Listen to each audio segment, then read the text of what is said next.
We're back. It's become my signature line. I'm tired of saying it. You say it. He's a 6-time Connecticut Sportscaster of the Year. That would be me. He is a 6-time. So welcome. Good to have you back. It's good to be back. A regular contributor to the show. So let's talk a little football first. Jump right into it. Okay. The Jets. A lot of drama after week 1. And week 2, they beat the Pats. And folks are saying, Jay, maybe they are for real. Maybe this kid Sanchez got the goods. You know, I'll tell you what. In week 2, anyway, they were a lot better than I thought they would be. Darrelle Revis obviously was not a factor in the game, and they still dominated the Jets. After Revis left, they dominated the Patriots. After Revis left, they actually had their better half defensively. Totally took the Patriots' offense out of the game. They had them out of sync. They for real? The Patriots may have had an off day, but you still have to give the defense an awful lot of credit. Are they for real? Well, you know what, Stan? I'm very confused right now. Yeah, we saw Dr. Jekyll and we saw Mr. Hyde week 1 and week 2 with the Jets. That's the Jets, though, right? Historically. I guess it is. And now we have to wait and see how is the rest of the story going to play out with the Jets. What kind of an effect is the rest of the story going to have on them? What kind of an effect is the carryover of this incident with the female reporter going to have, compounded by the incident with the DWI. That's right, with Braylon Edwards. With Braylon Edwards. Big starting receiver, that's right. And I don't think a lot of people are really happy about the way the Jets have handled this Braylon Edwards situation. So he's not going to start. Oh, fine, why don't you slap him on the back of the wrist a little bit? But aren't they playing this whole rogue team to the hill, the whole HBO, behind-the-scenes stuff?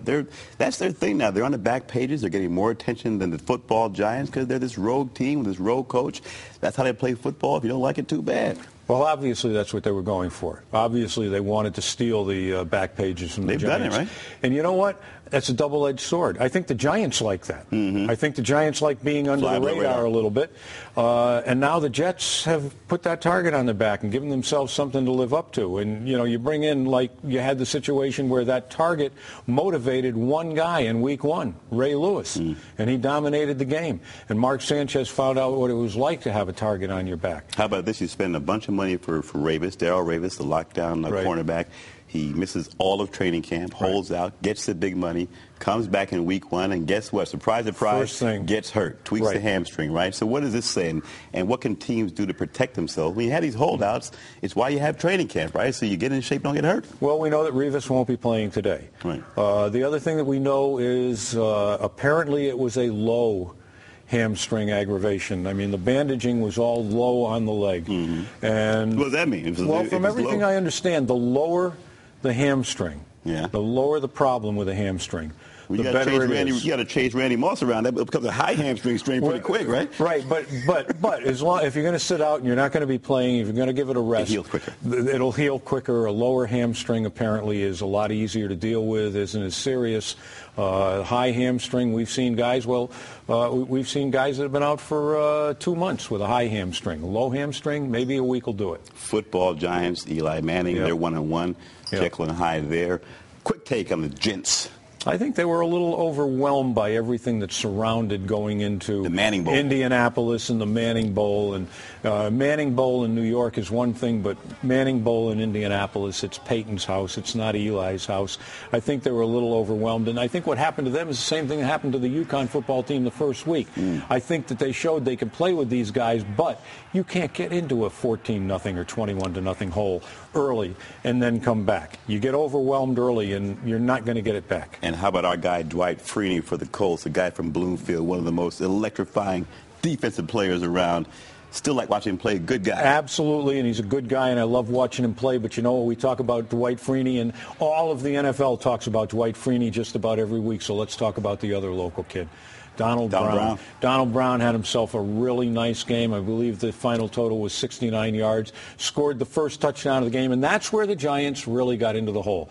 Not just the first touchdown, but the way the Colts came out and marched down the field on that first drive, and then the 7-yard handoff to Donald Brown. He just walks in for the touchdown, and the Giants never got it back. I think Peyton just gets into Eli's head every time they play. Big brother, little brother, just can't be the big brother. You know, and I think Peyton realizes that. I think Peyton really means it when he says Eli is the more talented of the two of us. He got in his head. But he gets in his head. Do you believe in redemption, real quick? Yes or no? Are you a redemption guy?